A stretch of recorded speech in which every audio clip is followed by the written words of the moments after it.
à tous, parce que je ne sais pas si j'ai croisé tout le monde, mais merci en tout cas d'être là. On souhaitait aborder une des actualités du SEO et de la visibilité organique, algorithmique, en l'occurrence Helpful Content, qui est une mise à jour de Google qui s'attaque à la qualité du contenu.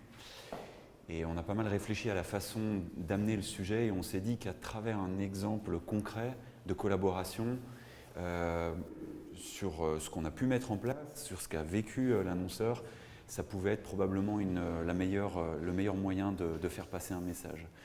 Donc j'ai le plaisir d'être accompagné par Frédéric Neuschwender, qui est CMO de Global. On va rentrer un petit peu plus dans le détail de qui est Global. L'idée, c'est vraiment, à travers un cas concret d'une collaboration qui tourne évidemment autour du contenu, dont la clé de voûte est le contenu, vous montrer comment on a pu faire évoluer la visibilité de Global, avec en plus des événements que nous met entre les mains ou entre les pattes Google, des événements qu'on a tous vécus. Je pense que ça peut être un cas assez intéressant. Voilà.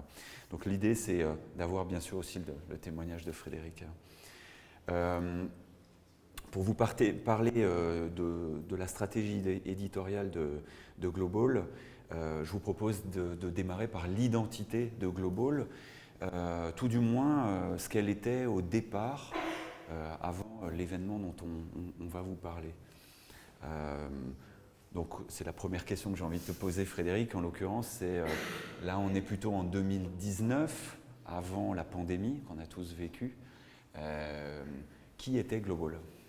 Donc Global, effectivement, au départ, c'était une offre qui répondait à des besoins très segmentés, en fait, de réunions en ligne ou bureaux virtuels pour les plus fous, de classes virtuelles ou de webinaires grosse audience, large audience. Donc on était vraiment sur une solution de visioconférence améliorée, on va dire, en tout cas dans ce que les gens pratiquaient et comprenaient de tout ça à l'époque. Voilà, tout simplement. Voilà, on a résumé un petit peu ça par 3 mots, réunion en ligne, classe virtuelle et webinaire, qui finalement constituent un peu le socle de la visibilité SEO qu'on avait commencé à travailler avec Global à ce moment-là.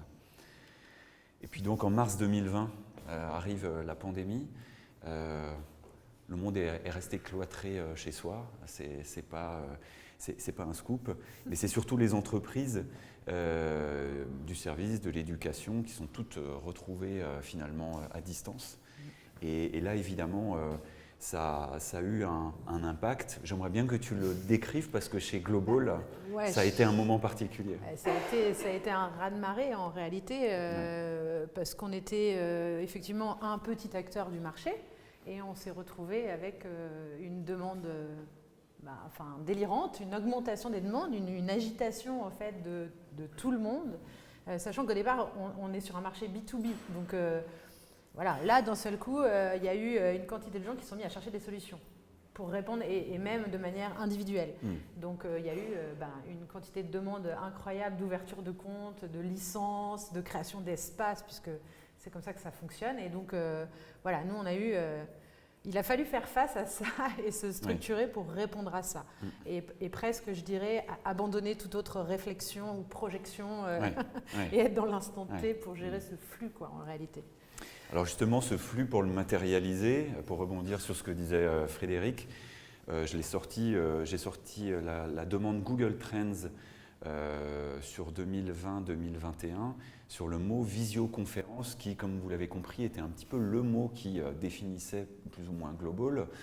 Et il a connu 2 pics, le confinement 1 et le confinement 2. Et effectivement, Frédéric nous parlait de raz-de-marée. Vous voyez qu'effectivement le pic est complètement dingue. Voilà, c'est assez, je pense, parlant. Et c'est ce qui nous intéresse, c'est que justement, je crois que l'effet de levier sur les visites a été sans précédent, a priori, pour Global. Voilà.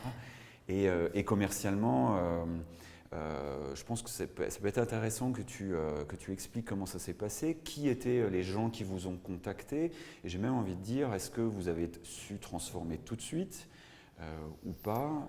Alors, il y avait un besoin immédiat, très clair de solution. Voilà. Donc, on avait effectivement une réponse à donner aux gens. Donc, on a transformé de manière immédiate toutes ces prises de contact, en tout cas en clients. Voilà. Ensuite, c'est-à-dire que ça s'est adressé à tout le monde. Et comme on le disait, on est sur un mot qui est visioconférence. On verra plus tard, mais Global répond en fait à quelque chose de beaucoup plus large que la visioconférence seule. Et donc, on a aussi eu des gens qui se sont retrouvés chez nous et qui certainement n'ont pas eu forcément la pleine utilité de la solution.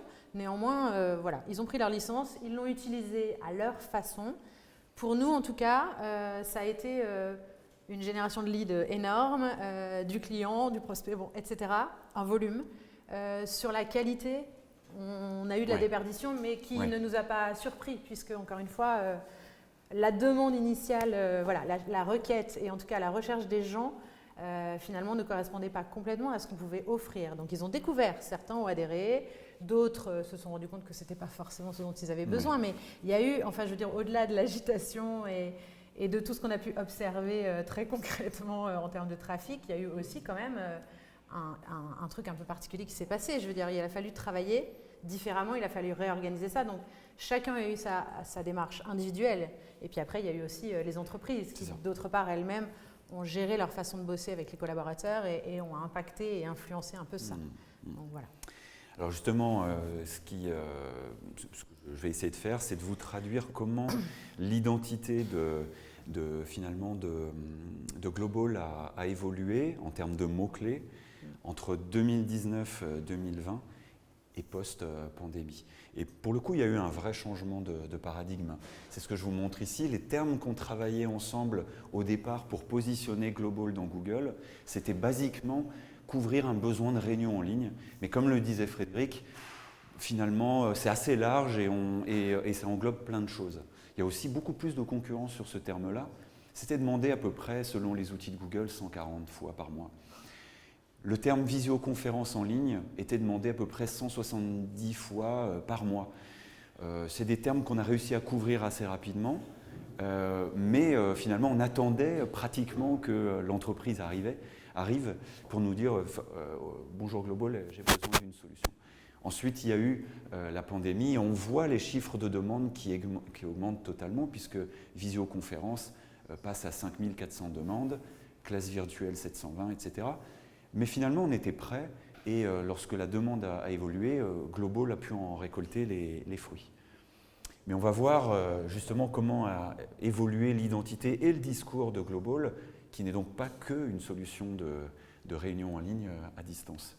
Alors, j'ai mis une petite vidéo, mais on n'est pas obligé de la regarder en entier. On n'est pas obligé de la regarder en entier, mais effectivement, l'idée, c'est de montrer un petit peu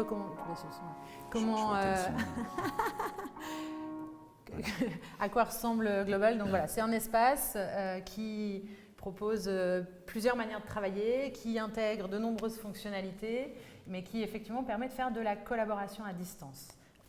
Au démarrage, comme on le disait, il a fallu apprendre en fait tout ça. Au début, une réunion en ligne, une visio, tout le monde n'est pas à l'aise avec ça, tout le monde ne maîtrise pas ça. Il faut l'inventer, il faut le faire rentrer dans les pratiques. Les nouvelles pratiques de management, la formation qui évolue beaucoup. Donc, on avait un peu d'avance sur ce qu'on venait proposer quand les gens se sont mis à rentrer avec de la demande de visio. Finalement, derrière la demande de visio ou de réunion en ligne, en réalité, ils avaient besoin de ce genre d'outils. Mais ils ne savaient pas encore le formuler ou le définir avec beaucoup de précision. Donc on avait un temps d'avance, on a récupéré effectivement cette masse de trafic et ça nous a permis de nous conforter aussi dans nos croyances et dans notre positionnement d'offre et donc de prendre une direction un peu différente sur notre stratégie éditoriale et marketing par la suite. Et d'ailleurs, on voit deux termes émerger, je les ai mis en 2022 à droite, collaborative learning.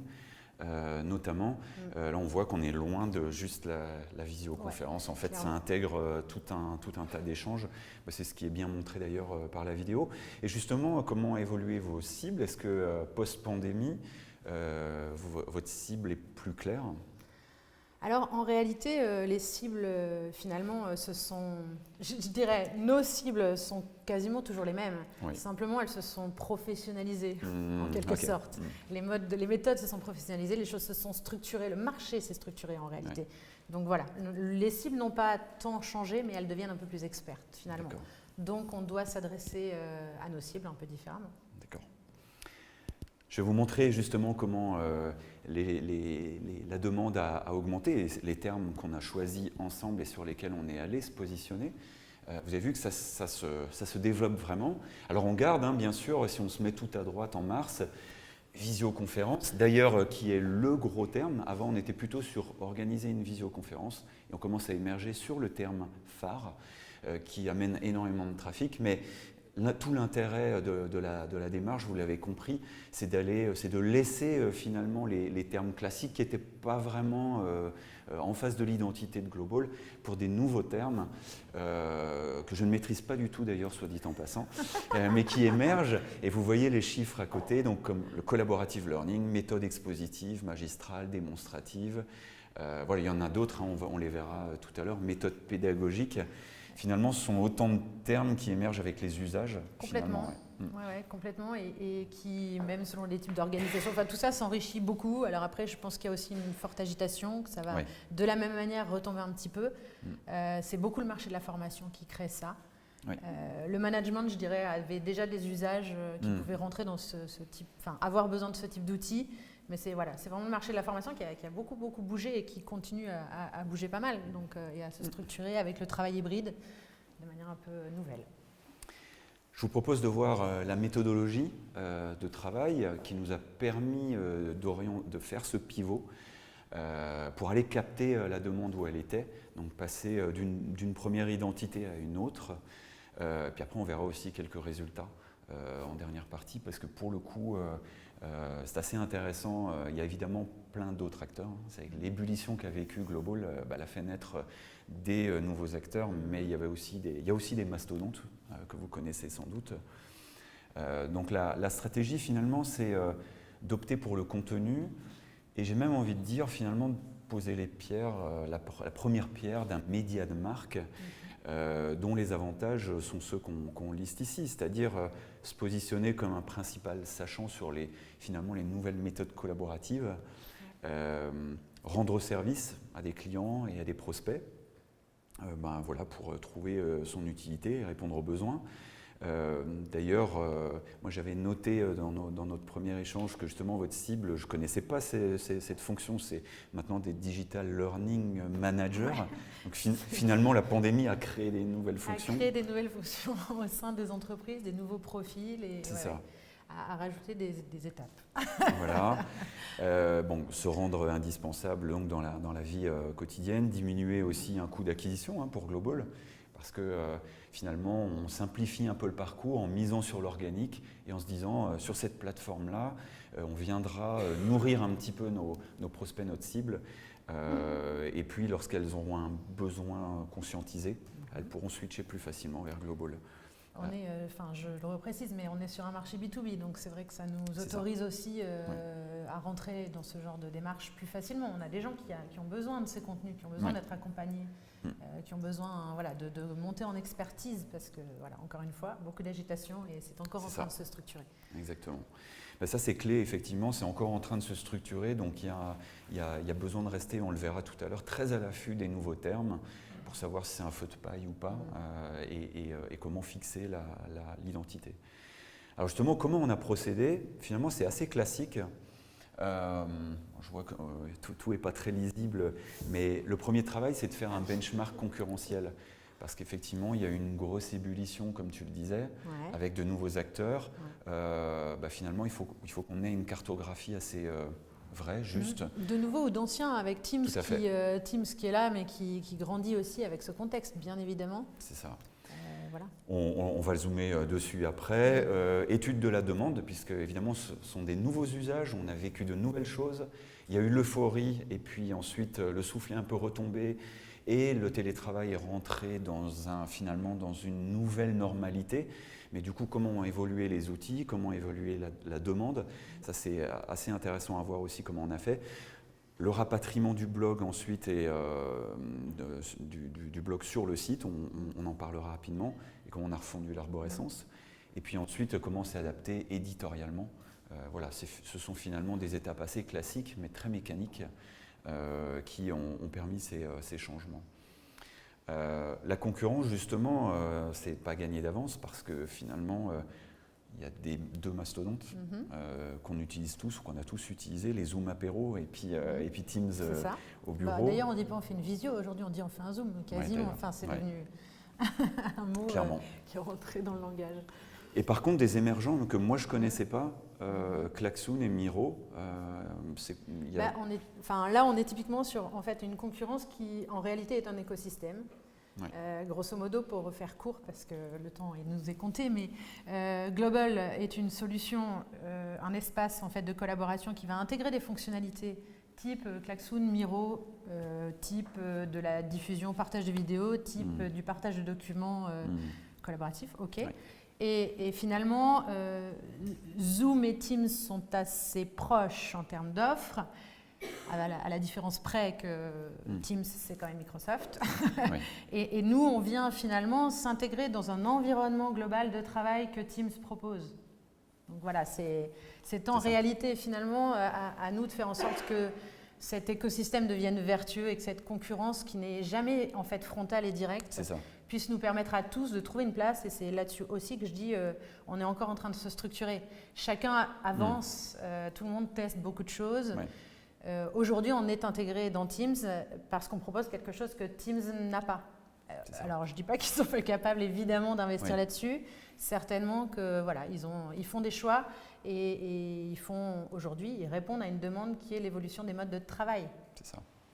Donc, on est quand même sur une réflexion qui est hyper large. C'est ça. Et on a une myriade d'acteurs aujourd'hui. Je pense que ça restera parce qu'on a besoin de ça et de cette complémentarité pour construire en fait quelque chose qui soit adapté aux besoins précisément. Tout à fait. Voilà. Donc du coup, c'est effectivement une dynamique qu'on construit tous ensemble en fait, même si certains sont très gros. C'est ça, effectivement. Et là, chacun a sa part. Voilà, on a essayé de matérialiser justement avec l'image de David contre Goliath. Effectivement, c'est plutôt un écosystème vertueux. Mais effectivement, là, on voit l'évolution de la demande sur la marque Global, qui inclut notamment la pandémie, c'est le pic que vous voyez. Évidemment, si on fait une comparaison avec Teams, on voit aussi le pic, mais on voit aussi qu'on ne joue pas dans la même cour. Mais comme vient de l'expliquer Frédéric, c'est plutôt complémentaire. Et Zoom a surpassé complètement Microsoft. D'ailleurs, au passage, on se représente à quel point c'est monstrueux ce qu'il y a eu autour de Zoom. D'ailleurs, je crois qu'ils ont eu pas mal de difficultés à le gérer.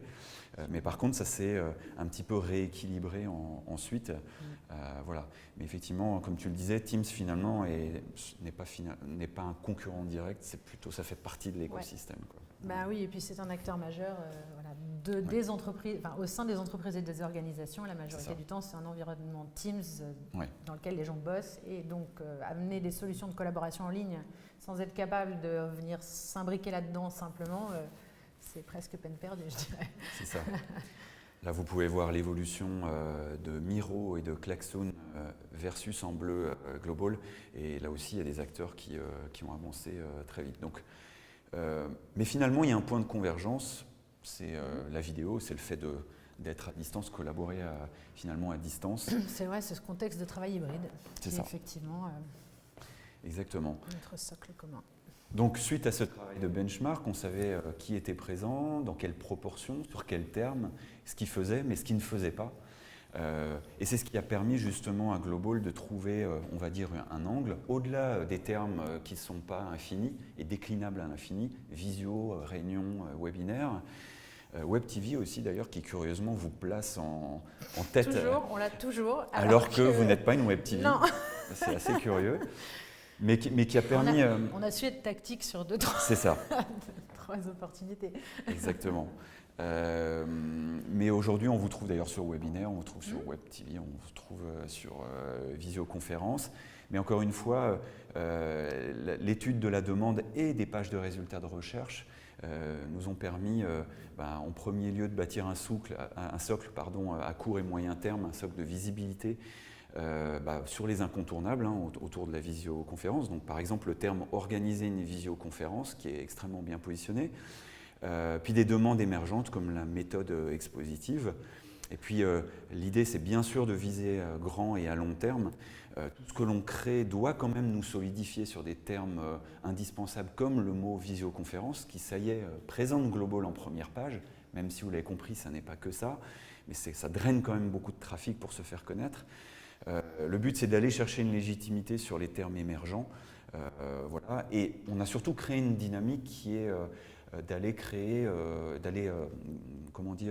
faire une veille permanente pour être à l'affût des nouveaux termes, des nouveaux usages et comment c'est traduit en termes de questions, quoi. Oui, clairement, nous, on a effectivement ce travail, en fait, où on vient interroger sur des termes que nous, on commence à voir émerger, des pratiques, des choses, et donc voir comment, effectivement, ça se positionne et quel trafic ça génère. Est-ce que les gens ont déjà conscience de ça ou pas?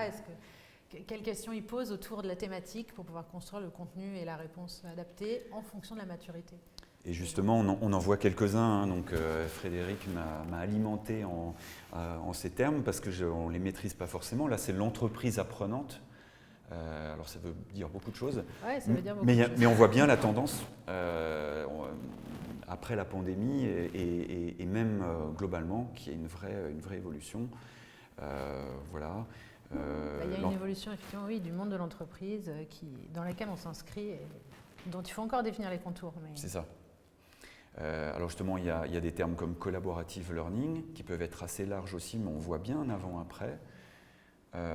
Celui-là, je ne le maîtrise pas du tout, le blended learning. Le blended learning, c'est simplement le fait d'avoir une formation qui est à la fois en distanciel, à la fois en présentiel et de mixer les formats. Parce qu'en réalité, on se rend compte que le digital a énormément d'avantages en formation, mais on ne peut pas tout faire passer par ça, que la collaboration à distance, c'est très bien, mais qu'on a la nécessité parfois de se retrouver. Voilà. Donc, Là, on voit bien le pic de mars et novembre 2020, enfin même plutôt en fin d'année 2020, c'est assez étonnant d'ailleurs. Il y en a d'autres, le peer learning, je ne sais pas si vous le connaissiez celui-là.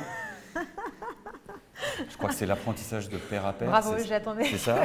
Tu te lances. Ouais, j'ai recherché un peu. Non, oui, c'est quelque chose. En fait, ce sont des termes, surtout, c'est en fait des termes et des méthodes qu'on met autour de choses qui existaient déjà. Mais voilà, on commence à les formaliser et à en parler et à les rendre un peu plus professionnels, on va dire. Ça. Et la rising star, c'est le onboarding. Parce que finalement, le onboarding en plus à distance ou mêlant le distanciel est assez compliqué. Et là, on devine que Global apporte une vraie solution, puisqu'on ne se voit pas simplement, mais on peut collaborer. Et donc, là aussi, finalement, c'est un usage couvert par la solution, quoi. Ouais.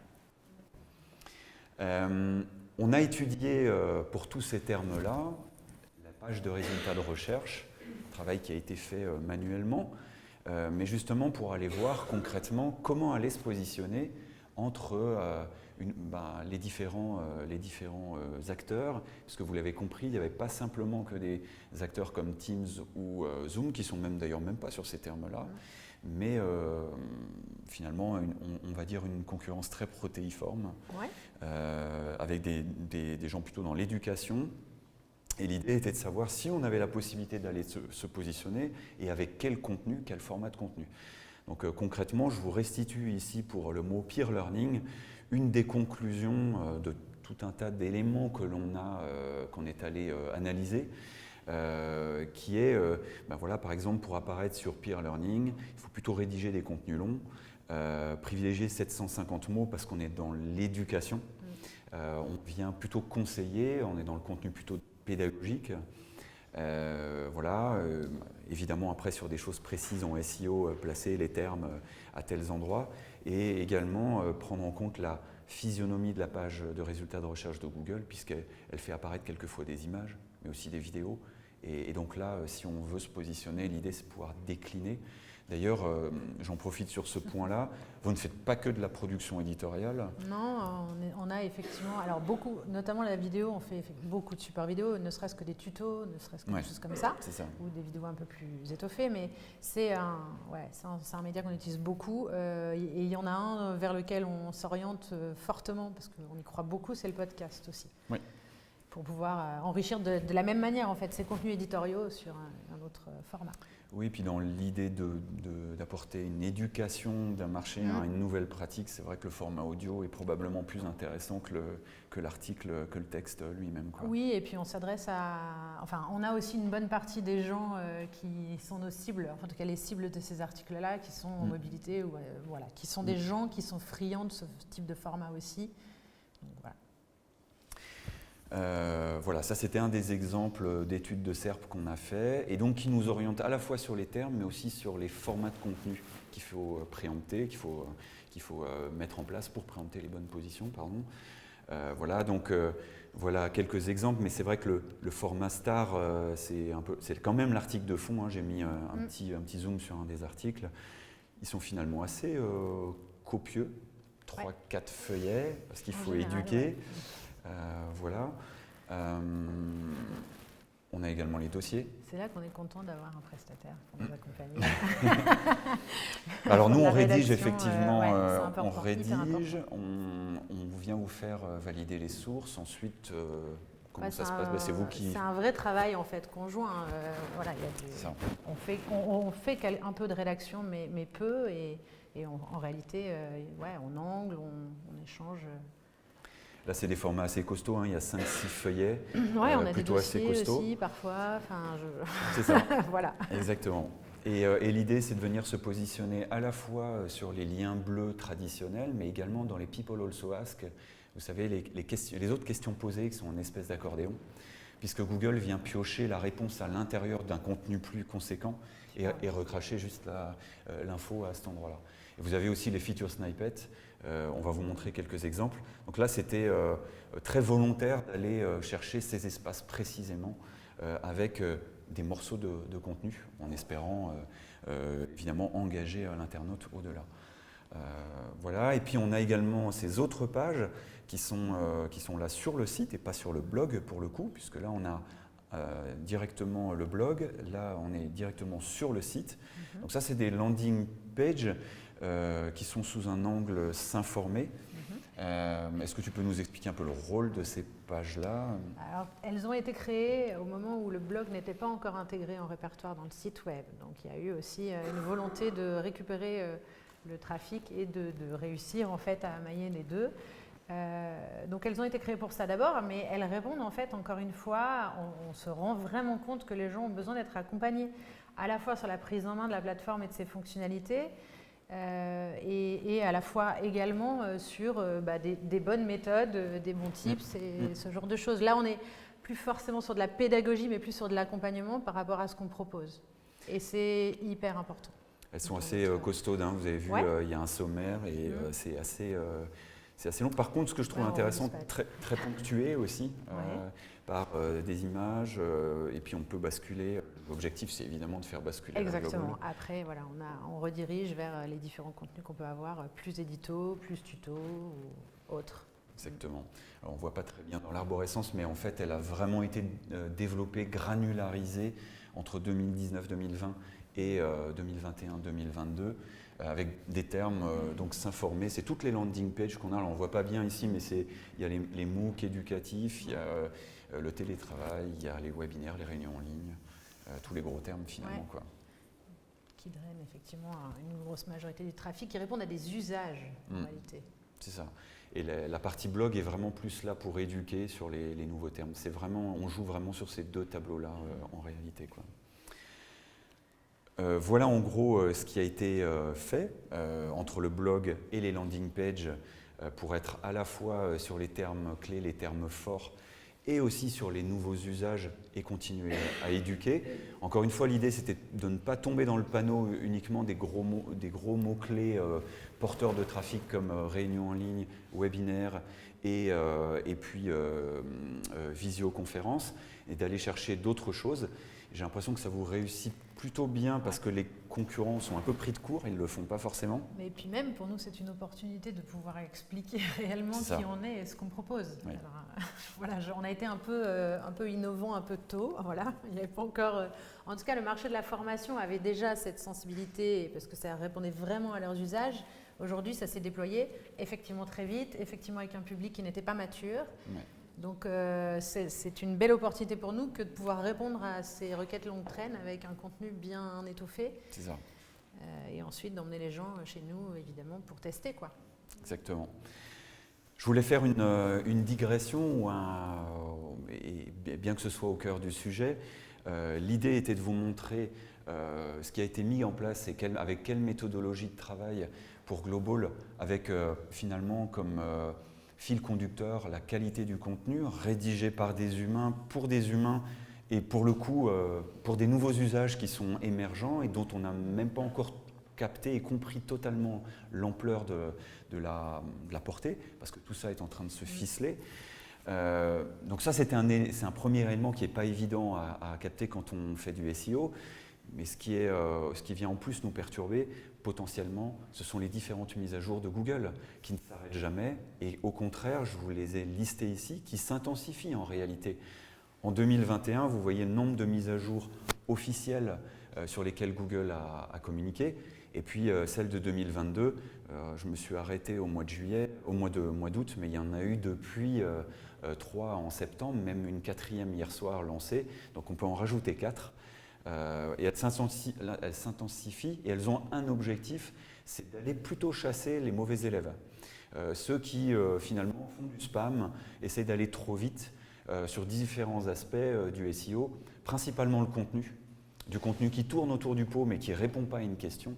Le lien aussi, ceux qui essayent d'obtenir trop rapidement des liens pour montrer artificiellement qu'ils sont autoritaires alors qu'ils ne le sont pas, qu'ils n'ont pas forcément de marque. Et c'est ce qu'il faut retenir de ces éléments-là en fait. Mais ce qu'on doit essayer de faire en tant que SEO, c'est de savoir si tout ce que l'on fait, et typiquement là avec Global, en termes de qualité de contenu, c'est un vrai effort budgétaire, de temps aussi pour vous, parce qu'on vous sollicite, les dossiers ils sont longs, mais il faut aussi les valider. Donc est-ce que ça produit des résultats ? Donc ce qu'on aime bien faire, c'est de savoir si on produit des résultats et si ces updates nous favorisent ou ne nous favorisent pas.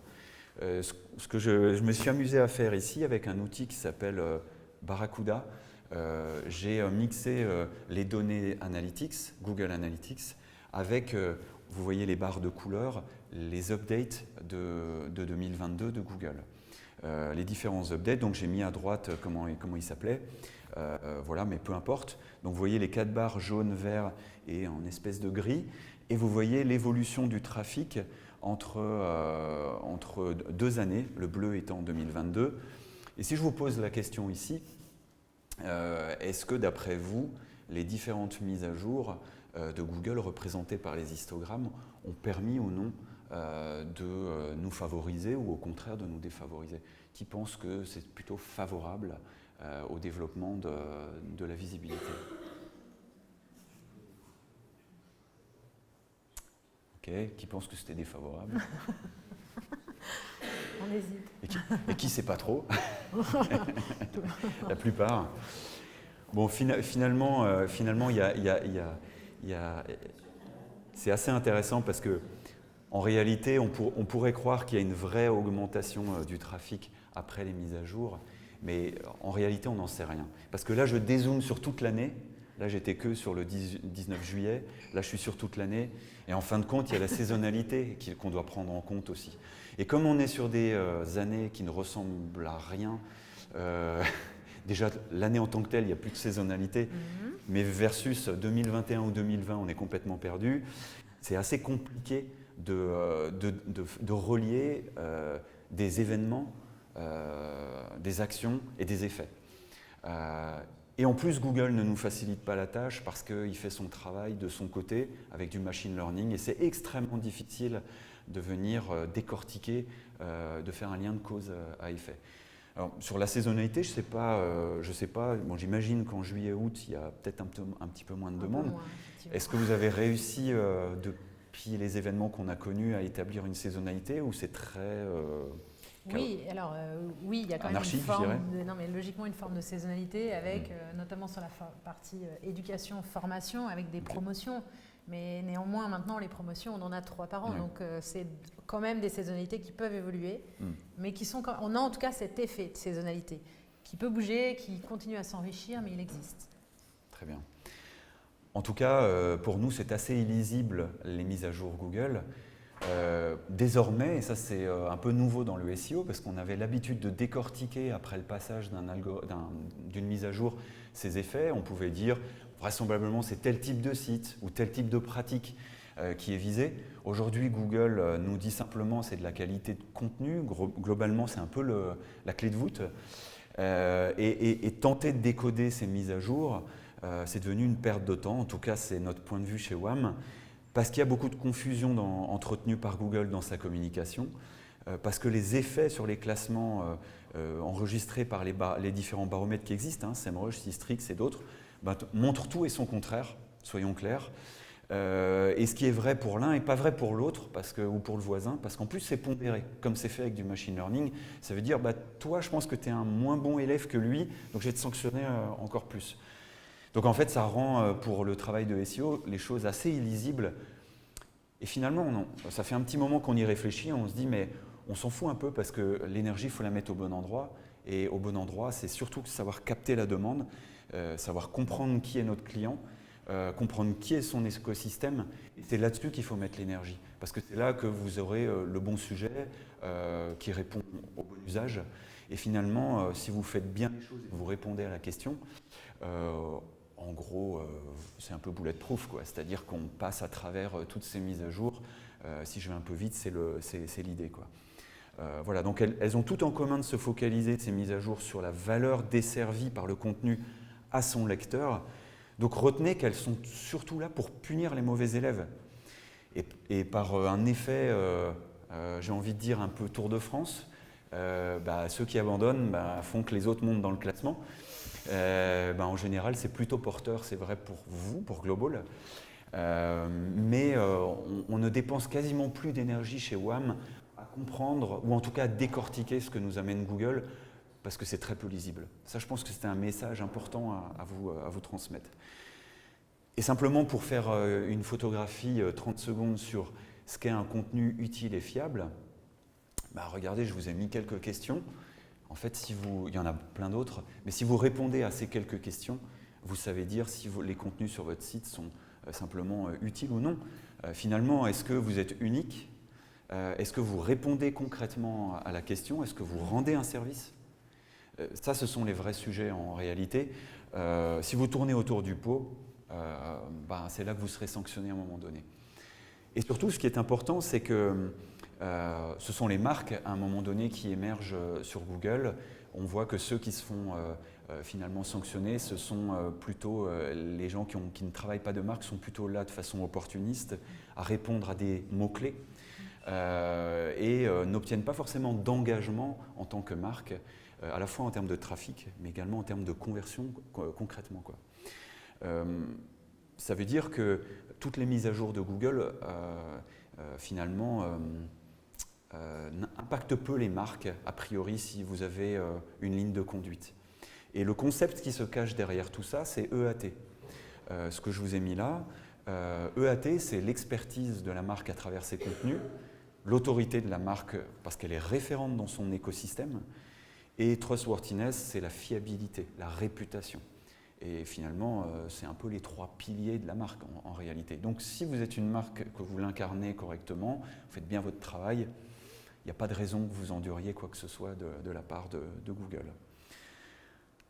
Néanmoins, si vous voulez creuser un petit peu plus ces sujets, je fais une petite page de pub.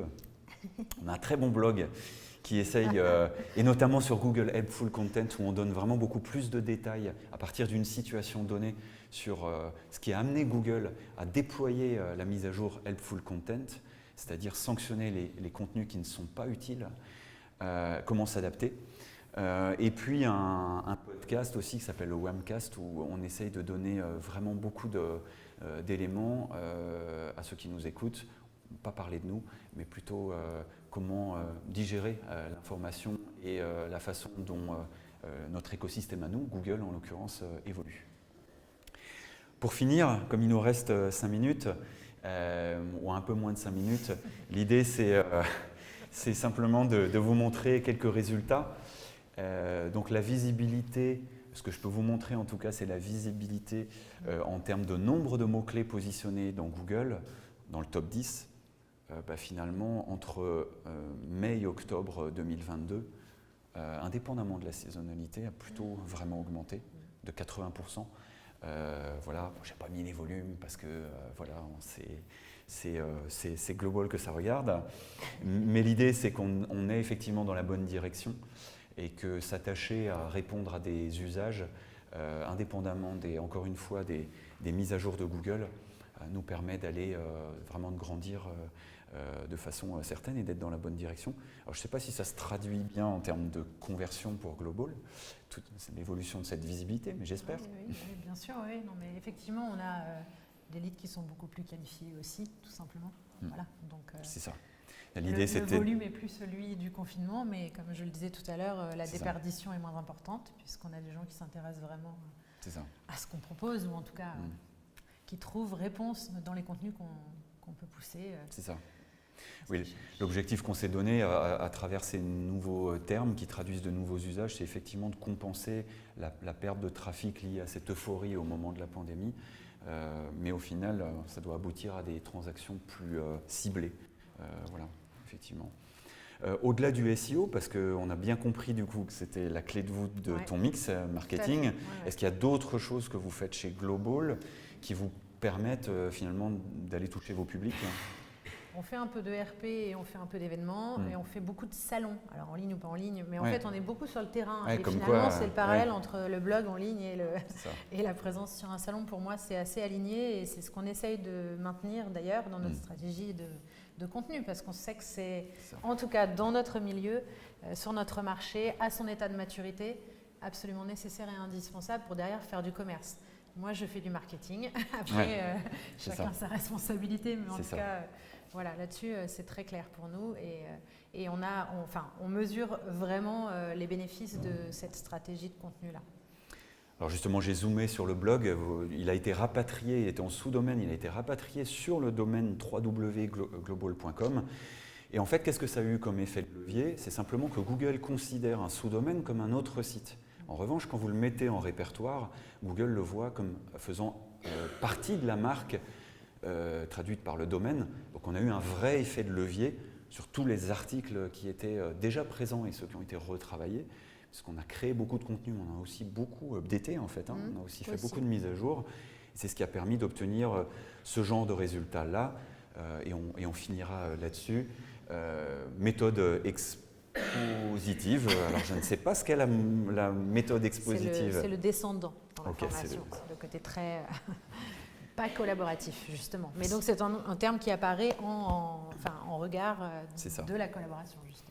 Feature snippet, position 0, sur un terme qui est plutôt là donc pour éduquer. Et c'est intéressant parce que Google nous a choisi comme étant autoritaire, enfin je dis on, mais c'est global, et répond directement à la question avec le bon contenu, en tout cas le bon paragraphe à l'intérieur.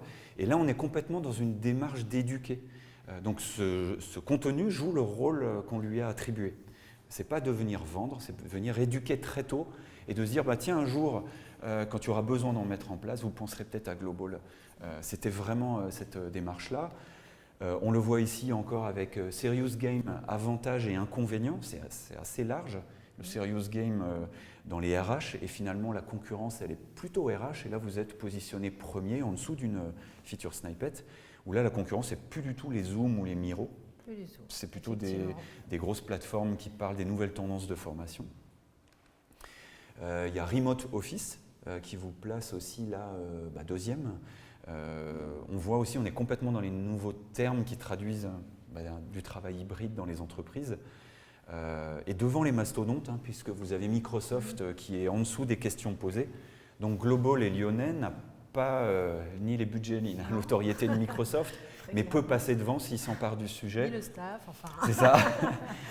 mais peut s'emparer du sujet s'il devient vraiment expert. Et l'expertise, elle est vraiment traduite par le contenu et les questions auxquelles on répond à l'intérieur de ce contenu. Donc, et puis c'est une réalité, comme je le disais tout à l'heure, on est vraiment une brique complémentaire et donc il ne faut pas avoir peur de l'assumer jusqu'au bout, et de le dire et de l'écrire et de l'enrichir. C'est finalement des paris gagnants parce que quand vous faites une étude mot-clé, vous vous rendez compte que Microsoft préempte déjà les termes, vous vous dites je ne vais pas y aller parce que je m'appelle Global ou Tartampion parce que je suis plus petit.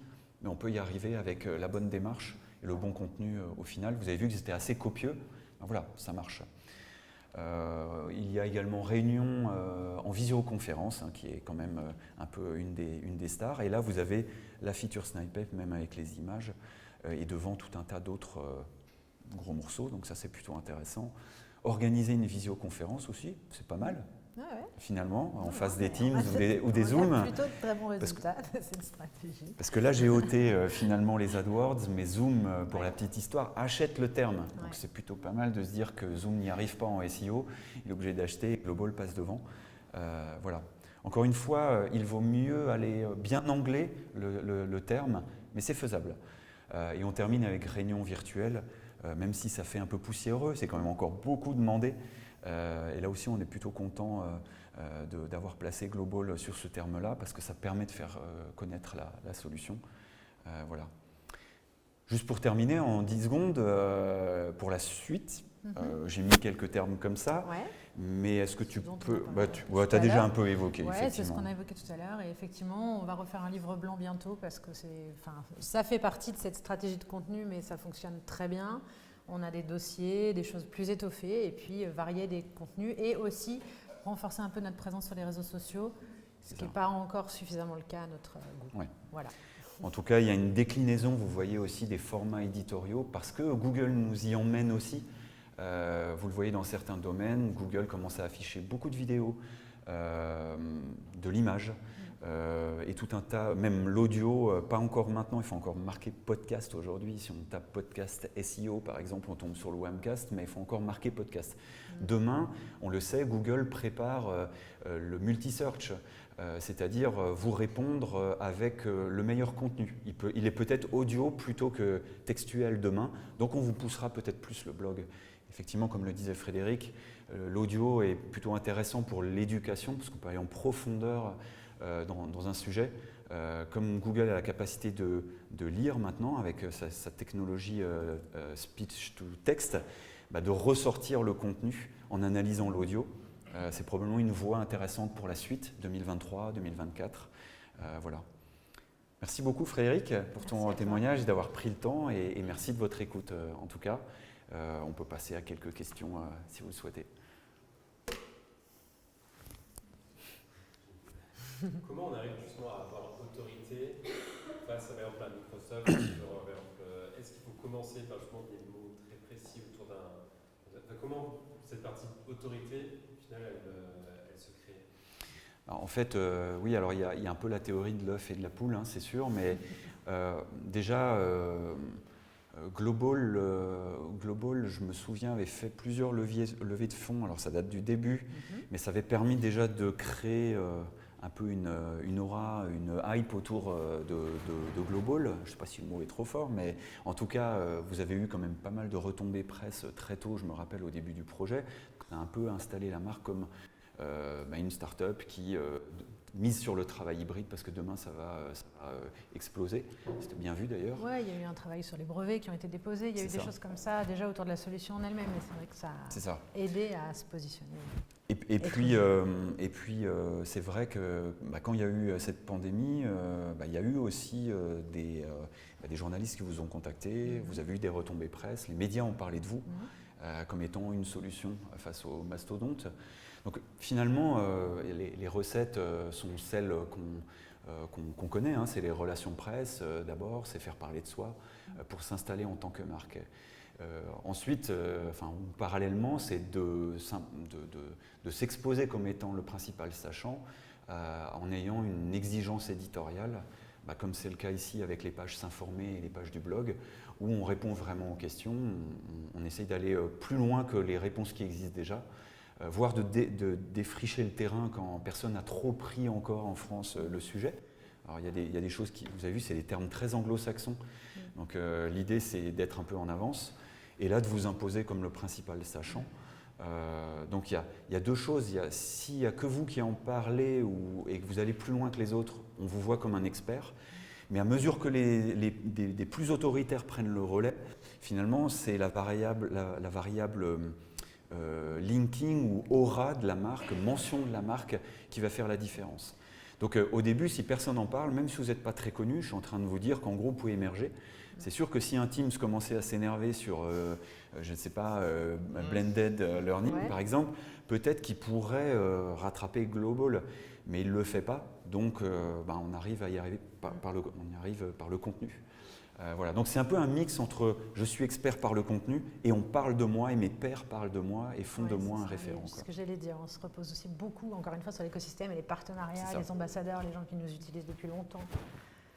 C'est ça va de pair. Et qui eux aussi ont envie que la solution émerge et que voilà, donc c'est vraiment ce travail maillé au global qui fait que ça fonctionne. Et je dirais que si vous faites bien le boulot au niveau du contenu, c'est là que on va parler de vous. En général, un contenu qui marque vraiment les esprits dans un domaine est repris par d'autres, fait venir des journalistes ou d'autres vous citent en référence en faisant un lien. Ça fonctionne relativement bien quand même s'il ne faut pas attendre, il faut un peu provoquer les choses.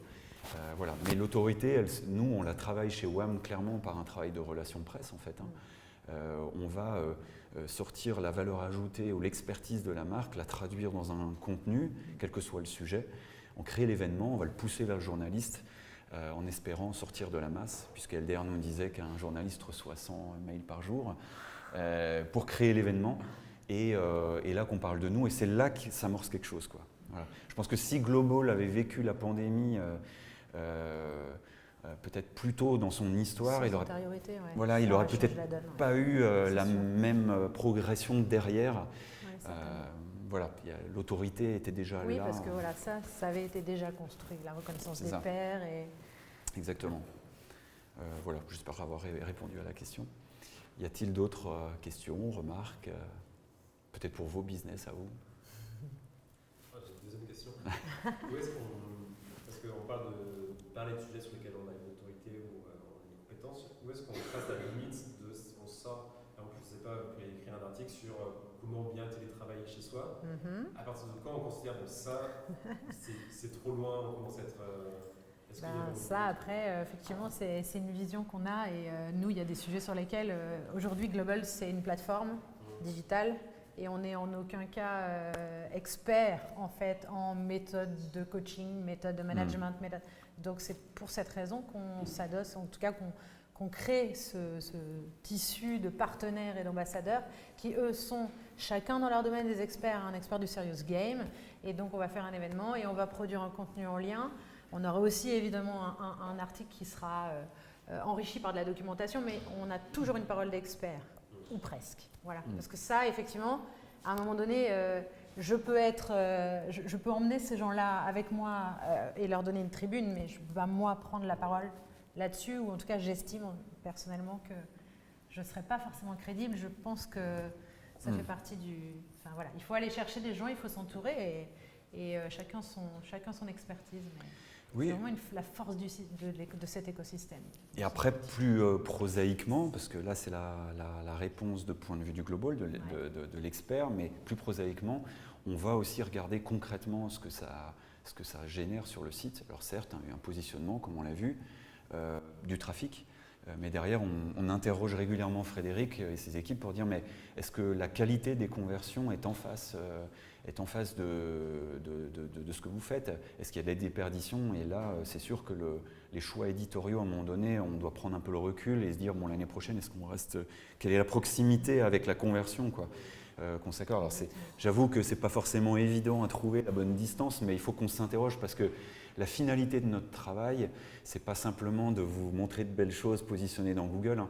C'est bien sûr de dire, est-ce que finalement, Global gagne des nouveaux clients? Alors soit individuels, mais surtout à travers des grosses entités, hein, des entreprises, ou pas, pour qu'on choisisse nos combats en fait.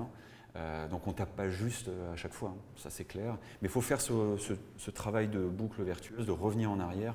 Est-ce qu'on a les bonnes transactions? Est-ce qu'on a les bons clients? Sinon on tape à côté, donc ça il faut le faire. Mais il faut accepter quand même une certaine distance pour que ça crée quelque chose, hein. Ces contenus-là qu'on vous montre, ils sont lus, mais ils n'apportent pas, ou jamais, mais ce n'est pas leur but, une conversion derrière, tout de suite. Ce n'est pas le but, hein. Le but, ce qu'on va chercher, enfin, ça rentre dans une boucle, en fait, de progression. Mais nous, on n'a pas de conversion immédiate sur ce genre d'article. Néanmoins, s'ils arrivent là en général, c'est qu'ils sont quand même déjà dans une boucle et ça finit de les convaincre. Voilà, donc c'est du nurturing qui compte et qui nous aide à transformer au final. Mais c'est vrai qu'on a ce besoin de réactivité et d'ajustement très régulier.